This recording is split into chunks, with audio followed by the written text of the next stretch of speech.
교회가 교육자를 구할 때 전도사든 강도사든 목사든 교육자를 구할 때 일반적으로 요구하는 서류들이 있어요. 그 중에 하나가 뭐냐면 추천서를 요구해요. 그러니까 노회 안에 있는 아니면 교단에 있는 목사님들의 추천서를 첨부해라 이렇게 말해요. 그래서 목회자가 다른 교회에 가거나 할 때에 누구에게 이 추천서를 받으면 좋을까? 또 특별히 교회가 목사님이 은퇴하고 후임자를 구하게 되면 이 공개적으로 후임자를 구하게 되면 반드시 거기에다가 추천서를 첨부하도록 돼 있어요. 그래서 어느 목사님이 추천서를 써주냐, 총회장 목사님이 추천서를 주냐, 아니면 유명한 사람들에게 이제 유명해진 목사님들이 추천서를 써주냐, 그 추천서를 받으려고 아주 애를 쓰기도 해요. 저도 이 추천서를 써준 경험이 있는데 수년 전에 한 동기 목사님이 저에게 전화를 했어요. 목사님, 저 추천서 좀 하나 써주세요. 그래서 아니 내가 뭐 어떻게 동기인데 추천서를 써주나? 그랬더니 저보다 나이가 훨씬 아직 제가 저보다 10살 이상 어린 그 목사였는데 사연인즉슨 그렇더라고요. 자기가 이제 교회 부목사로 있다가 어느 교회에 담임 목사 청빙 서류를 내려고 하는데 그 교회가 어디냐면 사이판에 있는 한인 교회예요. 근데 특이하게도 그 교회에서 어떤 서류를 요구했냐면 추천서를 요구했는데 목사님 추천서 하나하고 동기회장 추천서를 첨부하라고 그랬다는 거예요. 근데 그때 제가 이제 동기회장을 맡고 있었기 때문에 저한테 추천서를 써달라고 그래가지고 제가 정말 추천서를 잘 썼겠어요? 못 썼겠어요? 정말 영혼을 끌어 모아서 영끌 추천서를 써줬는데 안 됐어요. 근데 저는 추천서 때문에 안 된 것이라고 생각은 안 해요.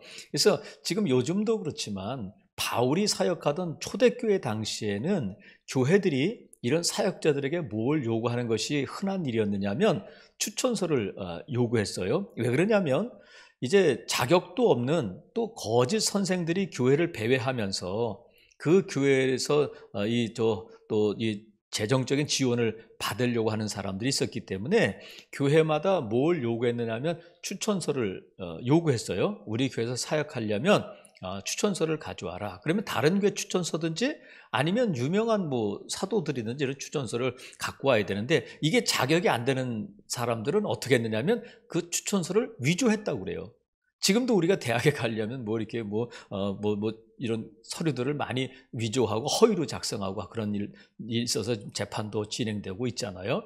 그래서 이 고린도 교회에서 사도 바울에 대해서 어떤 사람들이 있었냐면 사도 바울의 그 사도성을 의심하는 사람들이 있었어요. 그래서 사도 바울이 이 의심하는 부분에 대해서 분명히 해명하고 넘어가야 되겠다. 그래서 이 고린도 후서를 쓰게 된 주된 목적 중에 하나가 자신이 사도라는 것을 분명히 밝혀주기 위함이었어요. 그래서 1절에도 보면 뭐라고 지금 이 편지를 기록하고 있냐면 우리가 다시 자천하기를 시작하겠느냐. 우리가 어떤 사람처럼 추천서를 너에게 붙이거나 혹은 너에게 받거나 할 필요가 있느냐. 아니면 베드로 사도에게 추천서 하나 받으면 끝나는 거잖아요. 예루살렘 교회 지금 총회장 같은 야고보에게 그냥 추천서 하나 받아서 보내주면 그것보다 더 확실한 게 어디 있겠어요. 하지만 사도 바울은 고린도 교회가 사도가 맞냐, 바울이 사도가 맞냐 이런 의심하는 자들에게 대해서 너희가 나를 추천해줘서 내가 너희 추천서를 가지고 다른 교회 가서 사역을 하거나 아니면 누군가로부터 추천서를 받아서 너희에게 내가 이 추천서를 보내야 될 필요가 있느냐. 나에게는 베드로나 아니면 야고보나 아니면 에베소의 교회나 어디에서 보낸 추천서가 아닌 더 분명하고 확실한 추천서가 있다. 그 추천서가 뭐냐면 2절에 그렇게 돼 있어요. 이 추천서는 너희는 우리의 편지다. 이 편지라는 뜻은 뭐냐면 너희가 나의 추천서라는 거예요. 그래서 이 고린도 교회 성도들 자체가 사도 바울의 추천서인데 고린도 교회 성도들의 이 추천서는 두 가지 면에서 추천적인 기능을 갖고 있는데 먼저는 지금 2절에 보니까 너희는 우리의 편지라 우리 마음에 썼다. 무사람이 알고 읽는 반대 너희는 내 마음에 있는 추천서다.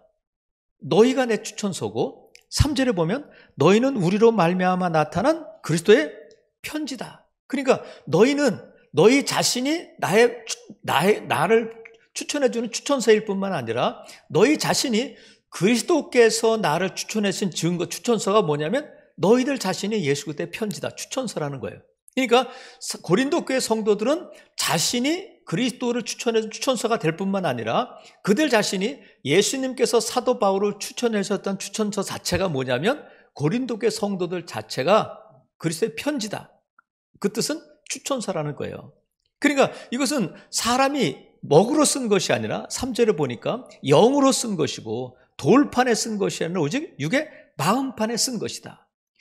누군가가 이 먹으로 편지를 써서 추천서를 써주고 이 사람을 사도로 아니면 고린도교회 사역자로 추천합니다 하는 그 추천서보다 비교할 수 없을 정도로 더 분명한 이 추천서가 너희고 너희 자신이 나의 편지이고 그리스도의 편지가 된다. 이렇게 하면서 이것은 돌판에 먹으로 쓴 것이 아니라 영으로 마음판에 새긴 것이다. 이렇게 분명히 밝히고 있단 말이죠. 그래서 이 사도 바울은 나는 너희들 자체가 내가 사도이고 너희들 자체가 추천서고 그리스도의 편지인데 내가 그래서 사도로서의 자격이 충분히 있다. 그런데 이 자격을 이 추천서를 누가 써줬냐면 하나님이 그리스도 안에서 자기에게 추천서를 써줬는데 우리가 생각할 때는 추천서를 써줄 때 아무리 좋게 써줘도 이 사람이 그 추천서를 받을 만할 때 그 추천서를 써주는 거잖아요. 깜도 안 되고 정말 아무것도 아닌데 막 추천서를 부풀려서 써주면 나중에 다 들통나잖아요. 사도 바울은 하나님이 나에게 이 추천서를 써주셨는데 그것이 너인데 내가 이 추천서를 받을 만하고 내가 이 추천을 받을 만한 자격이 있어서 하나님이 나에게 써주신 것이 아니라 5절을 보니까 우리가 무슨 일이든지 우리에게서 난 것 같이 스스로 만족할 것이 아니니 우리의 만족은 오직 하나님으로부터 난다. 이 만족은 뭐냐면 자격이란 뜻이에요.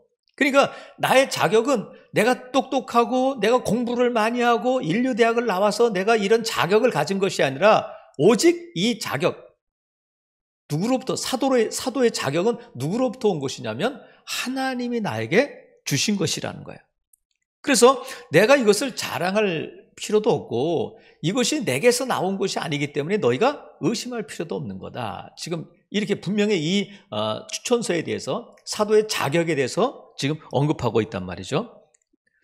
그러면 사도 바울이 지금 대단해서 사도 바울이 엄청난 사람이고 사도 바울이 정말 뛰어난 사람이어서가 아니라 하나님께서 사도 바울에게 직분을 맡겨주셨는데 어떤 직분이냐면 6절에 보니까 그가 또한 우리를 새 언약의 일꾼 되게 만족하게 하셨다. 만족은 아까 자격이라고 말씀드렸잖아요.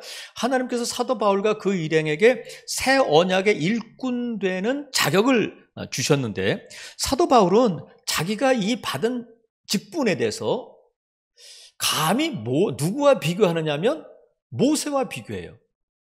모세는 유대인들에게 있어서 아니면 성경적인 인물 가운데서도 뛰어난 지도자일 뿐만 아니라 유대인들에게 가장 존경받는 지도자 중에 한 명인 모세인데 바울은 감히 뭐라고 말하냐면 내가 모세보다 더 영광스럽고 내가 맡은 직분이 모세의 직분보다 훨씬 더 뛰어나다 이렇게 말하고 있어요.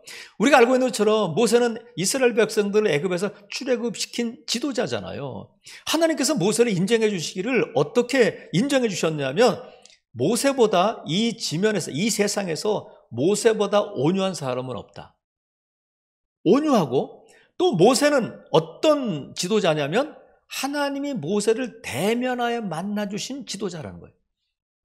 그러니까 하나님께서 모세를 대면하여 직접적으로 만나주신 지도자는 모세밖에 없는 거예요. 그리고 하나님께서 직접 모세처럼 이 지면에서 온유함이 뛰어난 사람은 없다. 하나님이 인정해 주셨어요. 근데 바울이 자기가 이 모세보다 뛰어나다 이렇게 말하는데 자기가 공부를 많이 하고 능력이 많아서가 아니라 자기가 맡은 직분이 사도로서의 직분이 새 언약의 일꾼이라는 직분이 모세가 맡은 직분보다 뛰어나다, 더 영광스럽다, 이렇게 말하고 있단 말이죠. 그래서 이것을 비교하고 있는데 8절에 보세요. 하물며 영의 직분은 더욱 영광이 있다. 그리고 10절에도 보면 영광되었던 것이 더 큰 영광으로 말미암아. 그러니까 모세의 영광, 바울의 영광, 모세의 직분, 바울의 직분 비교할 때 더 큰 영광, 더욱 큰 영광, 이렇게 지금 말하고 있단 말이죠. 그래서 이것이 어떤 면에서 그러냐면, 자, 7절에 보니까 돌에 써서 새긴 죽게 하는 율법 조문의 직분도 영광이 있어 이스라엘 자손들은 모세의 얼굴에 없어질 영광 때문에도 그 얼굴을 주목하지 못했다 하면서 출애굽기의 34장에 나와 있는 본문을 인용하고 있는데, 이 내용은 어떤 내용이냐면, 모세가 두 번째 돌판을 받기 위해서 호렙산 시내산에 올라가서 하나님과 만나고 돌판을 가지고 내려올 때에 그 얼굴에 어떤 변화가 있었느냐면, 하나님과 함께 있었던 일로 인해서 그 얼굴이 광채가 났다는 거예요. 하나님의 영광이 그에게 옮아가 가지고 그 얼굴에 광채가 났는데, 이스라엘 백성들이 저 산에서 내려오는 게 번쩍번쩍하는 걸 봤는데 저게 뭐야? 근데 가까이에서 보니까 아니 모세의 얼굴에서 서치라이트가 빛듯이 번쩍번쩍 빛이 나니까 이 이스라엘 백성들이 두려워서 모세 얼굴을 감히 쳐다보지 못하는 거예요. 그래서 모세가 어떻게 됐냐면 백성들하고 말할 때는 이 얼굴에 수건을 가린 거예요. 두려워서 못 쳐다보니까. 이 말씀을 하고 있는 건데, 모세가 이 받은 직분, 모세 얼굴에 영광이, 그 얼굴에 광채가 났었는데 그거는 내가 맡은 직분에 비하면 별거 아니야. 내가 더 내 직분이 더 영광스러운 거야. 이렇게 말하고 있어요. 그 자신감이 어디서 나오는 거냐면, 그 자신이 어떤 거냐면 새 언약의 일꾼, 그 사도로서의 직분이 그렇다는 거예요. 자, 이 모세가 받은 이 율법을 받았잖아요. 십계명을 받고 내려올 때 율법을 받았는데, 모세의 직분이 뭐냐면 율법을 받고 율법을 선포하는 직분이잖아요. 그럴 때에 7절에 보니까 율법은 뭐냐면 돌에 써서 새긴 죽게 하는 율법 조문을 가지고 내려온 거예요. 율법의 사역자였단 말이죠. 그럼 율법이 어떻게 죽게 하느냐면, 율법은 백성들에게 뭐를 깨닫게 하느냐면 죄를 깨닫게 해주시는 거예요. 율법이 없을 때는 죄가 뭔지 몰랐는데 살인하지 말라 하는 율법이 들어오면서 살인이 죄가 되고, 죄의 싹은 뭐냐면 사망이잖아요. 그러니까 율법은 이 백성들에게 뭘 가져다 주냐면 죽음을 가져다 주는 거예요. 그 죽게 하는 율법 조문의 직분이 모세가 가진 직분이었어요. 그리고 이 모세의 직분은 어떤 거냐면, 자, 9절 보세요. 9절에 보니까 정죄의 직분이라는 거예요. 말씀드렸잖아요. 율법을 통해서 백성들을 정죄하는 거예요. 너 간음했지? 너 도둑질했지? 살인죄 졌지? 하면서 이스라엘 백성들을 율법에 의해서 심판하게 된단 말이죠. 이 직분이 모세에게 주신 직분이에요. 그리고 이 직분은 어떤 직분이냐면 11절에 보니까 없어질 직분이라는, 없어질 영광이라는 거예요. 그렇잖아요. 율법은 은혜가 오면 없어진 거예요. 완성된, 즉 예수 그리스도의 십자가를 통해서 그 율법이 이제는 더 이상 우리를 지배하지 못하게 된단 말이죠. 사망이. 그래서 지금 이 돌에 새긴 이 직분, 죽게 하는 정죄의 직분도 없어질 직분인데, 사도 바울이 받은 이 새 언약의 일꾼, 6절에 있는 것처럼 그가 또한 우리를 새 언약의 일꾼 되는 자격을 주셨는데, 이 새 언약의 일꾼, 이 새 언약의 직분은 어떤 거냐면 6절에 같이 비교하고 있잖아요. 영으로 함이니 율법 조문은 죽이는 것이요 영은 살린다. 성령은 살리는 것이란 말이죠. 그래서 9절에 있는 것처럼 정죄의 직분도 영광이 있은즉 의의 직분은 영광이 더욱 넘친다. 율법은 우리를 죄인으로 정죄하지만 이 새 언약은 우리를 어떻게 만드냐면, 복음은 우리를 의롭다함을 얻게 되고, 의는 사는 거잖아요. 살리는 직분이란 말이에요. 죽이는 직분, 죽이는 율법, 살리는 복음, 살리는 직분이 더 영광스러운 것이고, 11절에 있는 것처럼 없어질 것도 영광으로 말미암았은즉 길이 있을 것이다. 이 새 언약, 이 복음은 길이 영원토록 있는 것이기 때문에 지금 사도 바울이 감히 모세와 비교하는 것은 자기의 인격이나 자기의 실력이 아니라 자기가 맡고 있는 새 언약의 일꾼 사도로서의 직분이 얼마나 위대한 것인가를 지금 말씀하고 있는 거란 말이죠. 그러면 지금 이 새 언약의 일꾼의 직분이 이렇듯 위대하고 영광스러운 것인데, 그러면 하나님께서 사도 바울을 특별하게 불러서 사도 바울에게만 이런 직분을 주셨느냐면 그렇지 않고, 예수님께서 승천하시기 직전에 제자들에게 뭐라고 말씀하셨냐면 마가복음 16장 15절에 보면 온 천하에 다니며 만민에게 복음을 전파하라 이렇게 말씀하셨어요. 그러니까 땅끝까지 이르러 내 증인이 되라 말씀하신 것처럼 예수님께서 이 세상을 떠나 승천하시면서 이 제자들에게 주신 마지막 대위임령, 지상 최대의 명령이 뭐냐면 바로 복음을 전파하는 거예요.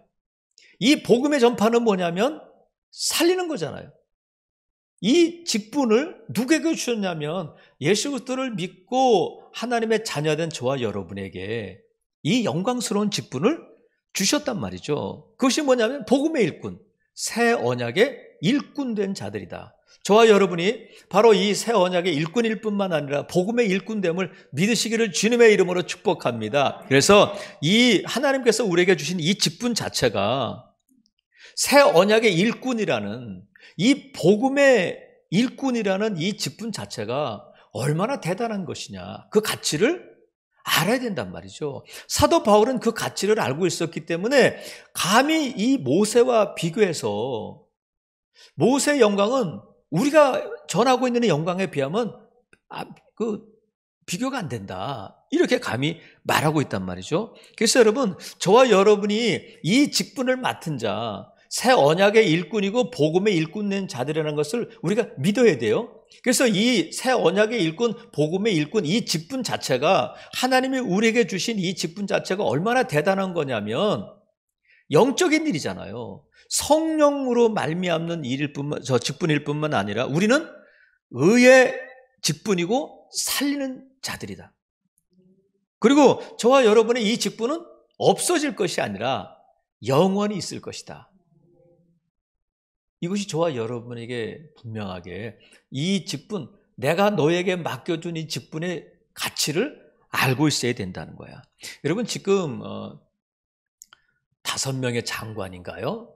뭐 이런 예도 별로 없습니다만 5명의 장관들이 지금 청문회를 하고 있는데, 정말 청문회가 정말 이게 뭐 무슨 필요가 있나 싶을 정도로 그냥 뭐 어떤 장관은 뭐 부인은 뭐를 갖고 왔다고 그러고 밀수를 했다고 그러고 누구는 뭐 자녀들을 데리고 여행, 뭐 별의별 일들이 다 있잖아요.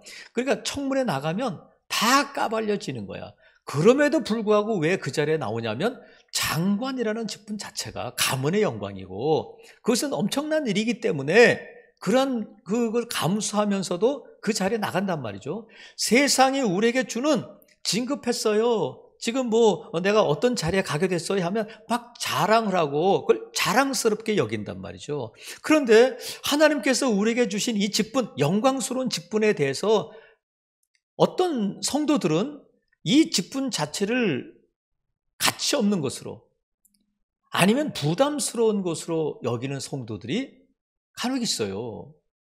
아니, 집살하고 그 교회 그런 직분을 맡으면 돈이 나와, 쌀이 나와, 그거 한다면 안 해도 그만이더라. 이렇게 이 가치를 모르면 이 소중함을 모르게 되고 아무렇지도 않게 이걸 다루게 된단 말이죠. 그래서 이 가치를 모르면 하나님이 나에게 주신 이 직분 자체를 사모하지도 않을 뿐더러 감사도 없어요. 사도 바울은 자신이 맡고 있는 직분이 감히 이 모세의 직분에 비하면 더 큰 영광이고 더 엄청난 일이라는 것을 자랑스럽게 말하고 있는데, 사도 바울에게 특정해서 주신 것이 아니라 오늘 저와 여러분에게도 이 분명한 새 언약의 일꾼, 복음의 일꾼으로서 그 직분을 저와 여러분에게 맡겨주셨는데, 이 직분을 가장 영광스럽고 가장 자랑스러운 직분으로 받아들일 수 있기를 바랍니다. 세상에서 주는 어떤 직분이나 세상에서 주는 역할에 대해서는 우리가 그냥 어떻게 해서든지 그 자리에 올라가려고 하고 어떻게 해서든지 그 장관이 되려고 하는데, 장관 할래, 이 복음의 일꾼 될래 하면 여러분 뭘 선택하겠어요? 최근에 한 대학생이 한강에서 이렇게 죽음으로 발견돼서 나라가 온통 관심이 거기에 가 있잖아요. 어떻게 죽었느냐, 22살 먹은 청년이 그래 한강에서 어떻게 된 거냐. 지금 모든 의혹의 시선이 그 친구에게 쏠려 있잖아요. 어떤 분이 그랬더라고요. 만약에 그냥 지방대 다니는 학생이 한강에 빠졌으면 이랬을까? 그가 의대생이라는 것이 더 많은 관심을 불러일으키지 않았을까? 왜 학생들이 그렇게 막 밤잠 안 자면서 이 의사가 되려고 하느냐면, 의사라고 하는 직분 자체가 뭐 돈을 많이 벌기도 하겠지만 의사라는 직분 자체가 의미가 많잖아요. 환자를 살리는 일이 의사의 역할이잖아요. 그러니까 존경받는 거예요. 그런데 의사가 살려놓으면 또 죽는 거예요. 다시 죽고 다시 병원에 가고 그런 일이 반복돼요. 하지만 이 새 언약의 일꾼 의의 직분은 뭐냐면, 이 성령의 역사는 죽은 자를 살릴 뿐만 아니라 다시 죽게 하는 일이 없단 말이죠. 이게 그래서 이 의의 직분, 살리는 역할이, 살리는 직분을 누구에게 주셨냐면 저와 여러분에게 이 직분을 맡겨주셨는데, 이 직분이 뭐냐면 하나님께서 저와 여러분에게 이 추천서를 써주셨단 말이죠. 새 언약의 일꾼이다. 내가 복음의 일꾼이다. 내가 너를 추천한다. 이거보다 더 분명한 추천서가 어디 있겠어요? 그래서 저와 여러분이 지금 복음의 일꾼, 새 언약의 일꾼으로 의의 직분을 맡은 자고 영의 직분을 맡은 자고 영원히 있을 직분을 맡은 자들인데, 저와 여러분의 어떤 자격이 있어서, 성품이 좋아서, 아니면 우리가 열심히 있어서, 아니면 우리 부모님이 할아버지 때부터 3대째 예수를 믿어서 그 가문을 따라서 영의정이 나온 집안이기 때문에 하나님께서 내게 그 직분을 맡겨주셨느냐면 아니에요. 성경은 분명히 왜 우리에게 이런 직분을, 나 같은 자에게 이런 귀한 영광스러운 직분을 맡겨주셨느냐면 충성되이 여겨주셔서 직분을 맡겨주셨다는 거야. 너라면 잘할 수 있을 거야.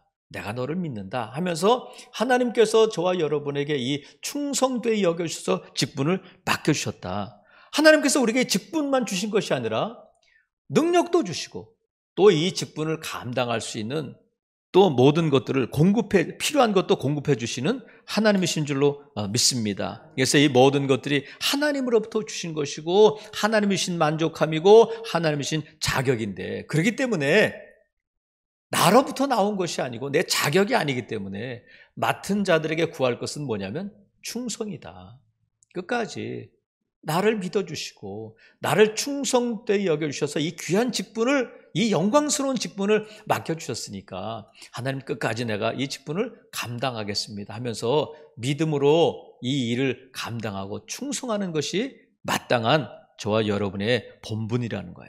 그래서 여러분, 지금 사도 바울은 고린도 교회에 대해서 내가 또 다른 추천서를 너희들에게 받고 또 내가 다른 사람에게 다른 교회에서 받은 추천서를 너에게 보낼 필요가 뭐 있느냐. 왜냐하면 너희가 바로 추천서고 너희가 나의 편지고 그리스도의 편지인데 내가 무슨 추천서를 또 보낼 수 있겠느냐. 이렇게 말하고 있는 것은 고린도 교회 성도들이 노예도 있고 가난한 사람도 있고 대부분 우상을 섬기던 사람들이 교회에 모여서 하나님을 찬미하고 하나님을 높이고 예수님을 전하고 예배하고 하는 것을 볼 때, 저 사람들이 바로 사도 바울의 추천서구나 하는 것을 알 수 있다는 거예요. 읽고 2절에 있는 것처럼 그런 말씀이잖아요.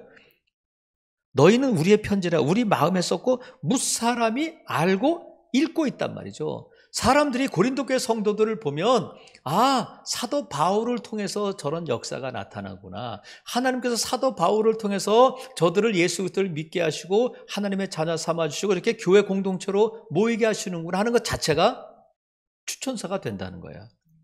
그러면 여러분, 저와 여러분이 하나님의 추천을 받은 자라면, 하나님이 주신 자격을 가지고 새 언약의 일꾼 되고 복음의 일꾼 되었다면 저와 여러분에게도 추천서가 있어야 되잖아요.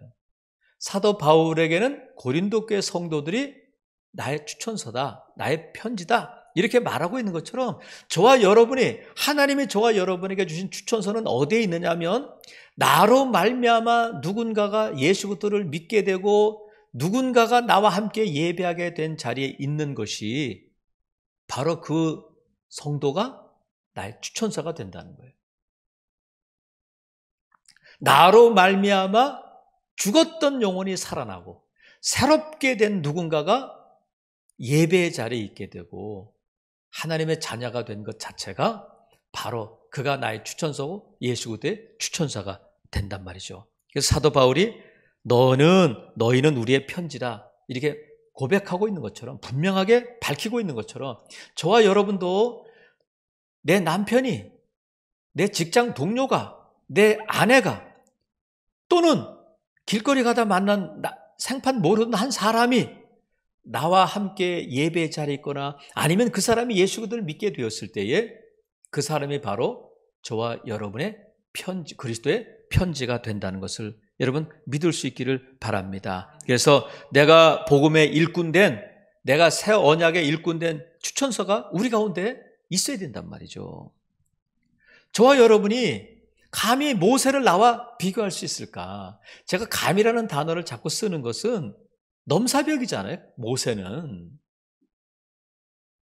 어떻게 모세를 나와 비교할 수 있겠어요? 근데 바울이 모세와 자신을 비교하는 것이 아니라 그 직분을 비교한단 말이죠. 그러면 모세도 갖지 못한 그 영광스러운 직분을 저와 여러분에게 주셨다는 것을 믿고, 내가 복음의 일꾼이고 새 언약의 일꾼 되고 나를 통해서 예수 그리스도의 복음을 전하게 하신 것 자체를 정말 소중하고 가치 있는 것으로 여길 수 있어야 된단 말이죠. 그래서 저와 여러분이 오늘 이 자리에서, 오늘 이 본문에 말씀하고 있는 것처럼 하나님께서 저와 여러분에게 이 자격을 주셨고, 하나님께서 이 자격을 주실 때에는 능력도 또 필요한 것들도 공급해 주셨음을 믿으시고, 오늘 내가 갖고 있고 내가 누리고 있는 내 건강이나 시간이나 이런 재정이 하나님께서 주신 것이람을 믿는다면, 하나님께서 내게 왜 이렇게 은혜를 베풀어 주셨을까? 그것은 바로 내가 이 직분을 잘 감당하도록 하시기 위해서 주신 그 은혜인 줄로 믿으시기를 바랍니다. 그렇다면 저와 여러분이 하나님께서 나를 어떤 자격 때문이 아니라 충성되게 여겨주셔서 이 직분을 맡겨주셨다면 저와 여러분이 구할 것은 충성뿐이다. 끝까지 여러분 순종하심으로 저와 여러분도 이 편지를 써내려가고 누군가가 나의 편지임을 분명히 증거할 수 있는 저와 여러분 될 수 있기를 주님의 이름으로 축복합니다. 아멘.